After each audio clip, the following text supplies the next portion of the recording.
जय हिंद, जय भारत, वंदे मातरम। मैं रविंद्र फौजी। साथियों, अभी मैं एक वीडियो डाल रहा हूं। ये वीडियो ऑलरेडी मैंने कल डाला था, लेकिन बहुत से साथी वीडियो पूरा देखते नहीं, फिर बोलते हैं कि इसमें रविंद्र फौजी ने क्या किया। तो मैं चाहता हूं कि वीडियो देख लें कि रविंद्र फौजी ड्यूटी में रहते हुए भी और ड्यूटी के बाद भी रविंद्र फौजी क्या कर रहा है। इतना याद रखना, जो डर गया वो मर गया। जितना दबोगे ये लोग आपको दबा कर रखेंगे, और एक बार जवाब इनको मिल जाएगा ना, ये फौज किसी के बाप की नहीं है। चाहे वो कितने से बड़ा सा बड़ा अधिकारी, जनरल, कर्नल, आईजी, डीआईजी हो, वो अपनी नौकरी कर रहे हैं और हम अपनी नौकरी कर रहे हैं। ठीक है, ये जो फैसिलिटी हमें दी जाती है, अगर ये कोई सोचे कि मेरी वजह से मिल रहा है, नहीं नहीं नहीं नहीं, ये तुम लोगों की छातियों पर जो मेडल और कंधे पर रैंक लगता है, वो हम छाती ठोक कर कह सकते हैं कि हमारी वजह से मिलता है, और तुम्हारी वजह से कुछ नहीं है। तुम जरा अपने काम तो नहीं कर सकते। तुम्हें हर जगह, फिर मैं ज्यादा इस वीडियो में कुछ कह दूंगा, उनको नहीं रोकेंगे।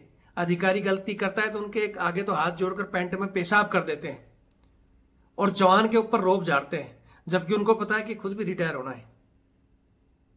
ये वीडियो दिखाने से पहले मैं दो छोटी छोटी चीजें, बातें जरूर बताऊंगा। ऐसा ही किस्सा हमारे जयपुर में हुआ था।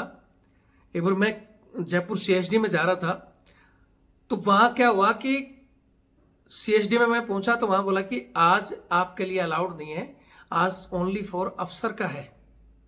क्योंकि सीएसडी में जब भी नई नई दारू वगैरह आती है तो उस दिन फर्स्ट में अफसरों के लिए लागू होता है, जवान और जैसियों के लिए बाद में होगा। तो इस बात को मैंने सीएसडी वालों से कहा कि भैया ये क्या रूल है। बोले सर ये तो ऊपर से रूल है, हम क्या करें। फिर मैं वहाँ नज़दीकी वेंटर्स के जो कर्नल साहब एक बैठते हैं एक्स सर्विसमैन की समस्याओं के लिए, उनके पास गया। तो उन्होंने कहा कि भाई, उन्होंने मेरी बात सुनी और उन्होंने, वो बहुत ही मतलब बढ़िया आदमी थे, बोले भाई देखो आपकी पॉइंट तो जायज़ है, लेकिन मेरे हाथ में नहीं है। अगर मैं कुछ करूँगा तो मेरे ही अधिकारी चिढ़ जाएंगे। आप स्टेशन कमांडर साहब को ये चीज़ें बताओ। तो मैंने कहा कि मेरे को स्टेशन कमांडर साहब का नंबर दे दो। बोले बात कर लोगे? मैं कहा हाँ कर लूँगा। मैंने स्टेशन कमांडर साहब का नंबर लिया और उनको कॉल लगाया उन्हीं के सामने। तो कॉल लगाया तो स्टेशन कमांडर को मैंने बताया जैसे कि सर जय हिंद, सर स्टेशन कमांडर साहब बोल रहे हो? बोले हाँ। आप कौन बोल रहे हो? मैंने बताया कि भाई मैं एक्स सर्विसमैन रविंद्र सिंह शेखावत बोल रहा हूँ और ऐसे ऐसे सर मेरे को समस्या है। तो बोले यार तुम्हारी मर्जी है क्या, तुम उसको अपने बाप की कैंटीन समझ, दुकान समझ रखी है क्या? जब आओगे, जब पता है कि अफसर डे था तो आज क्यों आए? तो मैंने बोला सर हम तो गाँव से आते हैं, 100 किलोमीटर दूर से आए हैं, आप ये बताओ कि हमारे लिए खुल सकती है या ऐसे ही चलेगा? बोले मैंने बोल दिया ना। तो किससे बात कर रहा है तेरे को पता है? फिर मैंने उसको बोला, उसी भाषा में जवाब दिया उसी समय, क्योंकि मेरी रिकॉर्डिंग तो चलती है। मैंने बोला कि सर आप इस तरह कैसे बात कर रहे हैं, हम आपके कंप्लेन नहीं करेंगे तो किससे करेंगे? बोला तू किससे बात कर रहा है, तेरे को पता है तुम्हारे कोई फैसिलिटी मिल रखी है तो नेक्स्ट डे आकर ले जाना, नहीं तो मैं बंद करवा दूंगा। ये बात जब उन्होंने बोली तो फिर मैंने उसी भाषा में जवाब दिया उनको कि साहब मैंने तो सोचा था कि आप ब्रिगेडियर साहब वो अच्छे से बात करोगे, लेकिन जो भाषा आपने बोली, आपने बोला कि आपके बाप की दुकान है, तो आपके बाप की खोली हुई है क्या, या आपका बाप बैठा है, या हमारे को आप अपने घर से दे रहे हो? बोला कैसे बात कर रहा है, मैं अभी सीएमपी से अरेस्ट करवा दूंगा। मैं बोला करवा दे, लेकिन तेरे बाप की दुकान है क्या, या आप सर का डे अलग करेगा, वो करेगा? और मैं बोला ये आप करोगे या नहीं करोगे? बोले मैं अभी बताता हूँ तेरे को। फिर उन्होंने फोन काट दिया। फोन काटने के बाद तुरंत मैंने कर्नल साहब सुन ही रहे थे वहां, बोले यार ये तो पंगा हो गया। मैं बोला कोई बात नहीं, आप मेरे को जेओसी साहब का नंबर दो। तो उन्होंने मेरे को जेओसी साहब को लिया, जेओसी साहब का नंबर मिलाकर मैं वो रिकॉर्डिंग भी भेजी, मेरा नाम भी उनको बताया। और कुदरती उस समय हमारे एक जेओसी साहब थे जो फोन उठाया, फोन उठाते मैंने उनको बताया कि साहब ऐसे ऐसे मैंने नंबर लिया है और आपके स्टेशन कमांडर हमारे को बोलते हैं कि तुम साले जवान हो तो तुम मतलब तुम्हारे बाप की दुकान थोड़ी हम अपने हिसाब से खोलेंगे, नहीं तो बंद कर देंगे। तो मैं बोला हमारे को घर से सुविधा दे रहे हैं क्या? और ये चीजें मैं अभी तुरंत के तुरंत सोशल मीडिया पर डाल रहा हूं मेरे अकाउंट के जरिए। और वहां तक अब उनको मेरा नाम गया हुआ था या नहीं गया था, उन्होंने बोला नहीं रविंद्र जी ऐसा है, सेना की छवि खराब होगी, वो है, आप 10 मिनट रुको मैं आपको सामान दिलाता हूँ।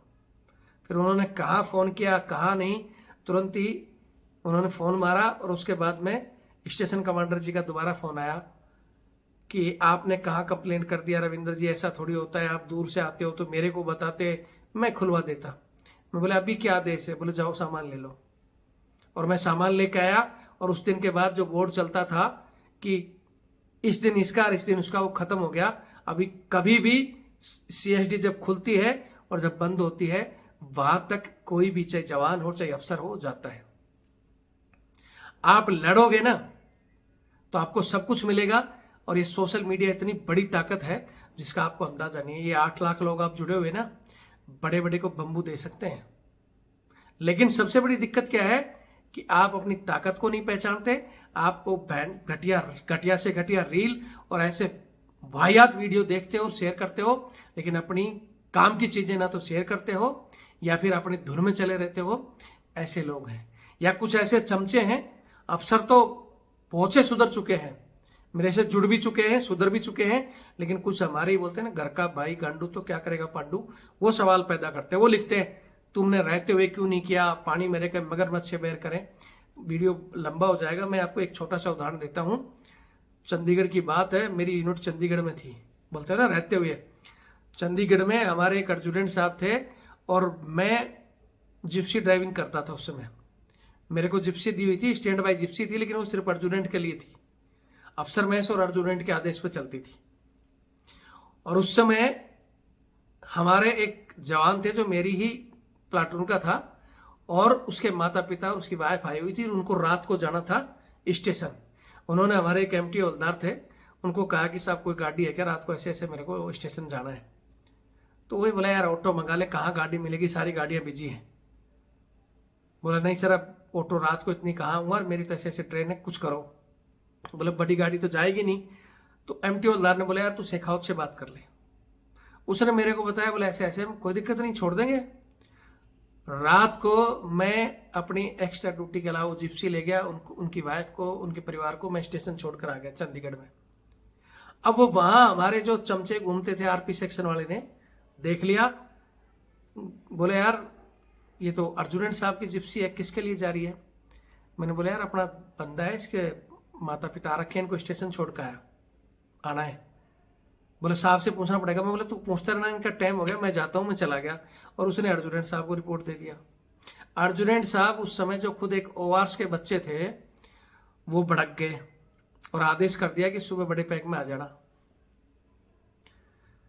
तो मैं चला गया सुबह बड़ा पैक लगा के, कोई दिक्कत नहीं। उसने खड़ा रखा, उसके बाद बोला बड़ा पैक उतार दो और चलो अफसर मैस मेरे को छोड़ने।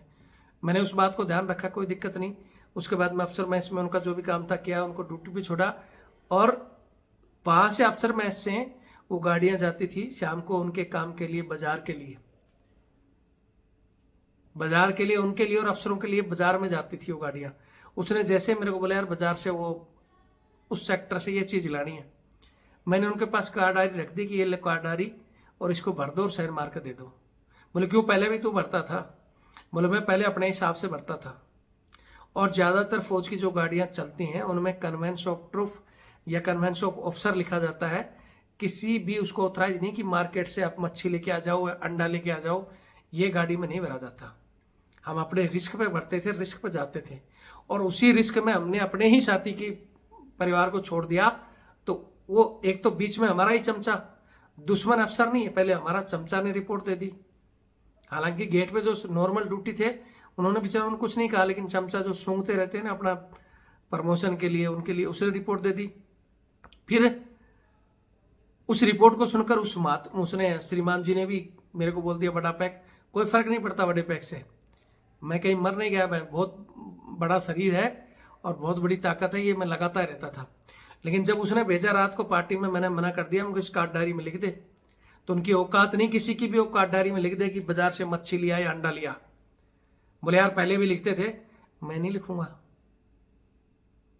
पार्टी चल रही थी अफसर मैस में, और पार्टी भी जिसमें बड़े बड़े अधिकारी आ रखे थे, और किसी अधिकारी ने डिमांड कर दी थी कि रात को मेरे को ये मछली चाहिए। और अर्जुन तिल मिला गया कि अभी चाहिए, और मैंने मना कर दिया, दूसरी गाड़ियां नहीं थी। उस समय अर्जुन ने बोला यार जाना पड़ेगा, मैं नहीं जाऊंगा। जब उसने फिर 2IC साहब, हमारे CO साहब बोले क्या हुआ, मेरे को साहब ऐसी ऐसी बात है। या तो गाड़ी में इसमें कार डायरी में भर दो तभी जाऊंगा, नहीं तो नहीं जाऊंगा। फिर हमारे सीईओ साहब ने पूछा क्या बात होगी, तो मैंने पूरी कहानी बताई कि ये कहानी है। फिर उसके बाद में तो अर्जुनन साहब ने भी बोला यार सॉरी, तू फटाफट हमारी इज्जत बचा और चला जा। मुझको आगे से याद रखना, ठीक है, आगे से याद रखना। सीईओ ने भी हमारी पीठ थपथपाई, बोला सिखाओ जा, तू फटाफट ये काम कर, और तूने किया है, कोई दिक्कत नहीं। अर्जुनन साहब को बाद में उस साहब को भी फील हुआ, और साहब ने फिर उसको आरपी वाले को बुला के भी बोला कि साला तू छोटी सी चुगली कर दी, तेरे चक्कर में आज हमारी रेजिमेंट की बेइज्जती हो जाती। तो बम्बू किसी भी हालत में दे सकते हो अगर आप प्रॉपर तरीके से चलो। और ये सोशल मीडिया में ये चिट्टी मिट्टी चीजें छोड़कर इनको शेयर करके अगर आप इन चीजों को शेयर करो, चैनल से जुड़ो, हमारा सपोर्ट करो, तो आप अपनी ताकत को पहचान सकते हो। लेकिन हमारे बीच से ही कुछ घटिया लोग हैं, कुछ घटियागिरी करते हैं, चीजों को पहचानते नहीं है, तो फिर उनका कोई इलाज नहीं है। जैसे आज इस भाई ने किया, इस तरह हमारे साथ अगर 1000 बंदे भी जुड़ जाए ना, ऐसे 1000 रविंद्र फौजी पैदा हो जाए, ये सारी समस्या चुटकियों में हल कर सकते हैं। वीडियो देखें और शेयर करें। जय हिंद, जय भारत, वंदे मातरम। इतना जरूर कहूंगा, चैनल से जुड़े, बाकी साथियों को जोड़ें, और उन लोगों को ही जोड़ें जो दम रखते हो, जिसके अंदर बोलने की ताकत हो। भेड़ बकरी इकट्ठा करना हमने भी छोड़ दिया, हम किसी को नहीं कहते तू जुड़, भेड़ बकरियों को जोड़ने से कोई फायदा नहीं। दमदार आदमी जुड़े, और हम घातक टीम बना रहे हैं। ये मेरा नंबर है 8290354513 8290354513। अगर आपको लगता है उस टीम में शामिल हो और इन सभी चीजों के लिए लड़ा जाए, तो अपना नाम गाम मेरे पास इस पे भेज दे। और हमेशा की तरह चैनल के लिए और भी लड़ाई जो लड़नी है, चैनल को आर्थिक सहायता अगर कोई देना चाहता है चैनल को मजबूत करने के लिए, तो यही नंबर मेरा 8290354513 8290354513 मेरा फोन पे से जुड़ा हुआ है, पेटीएम से जुड़ा हुआ है, और ये मेरा बारकोड है। बहुत से लोग यहाँ से वीडियो को छोड़ देंगे कि भाई रविंद्र फौजी तो पैसे की बात करता है। तो अगर आपको लगता है कि बगैर पैसे और बगैर लट से कोई काम होता है, तो आप करके दिखा दो। हमारा तरीका तो यही है, और इसी तरीके से आज तक हम चल रहे हैं, और एक दिन आपको वो करके दिखाएंगे जो आपने सोचा भी नहीं होगा। कुछ जो कायर हैं दूर रहें, जो अपने आप को समझते हैं कि हाँ मैंने आरटीएफ बनाया था, शुरू में मैंने नाम लिखा था राष्ट्रीय टाइगर फोर्स, तो जो टाइगर है वो जुड़े। बीच में कुछ लोगों के चक्कर में मैंने इसको टाइगर की जगह तिरंगा कर दिया था, बोले जी बाकी लोग जुड़ेंगे नहीं, भेड़ बकरियां, तो भेड़ बकरियों की जरूरत भी नहीं है। अब ये तिरंगा फोर्स की जगह टाइगर फोर्स ही रखेंगे। जुड़े, वीडियो देखिए और शेयर करें। जय हिंद, जय भारत, वंदे मातरम।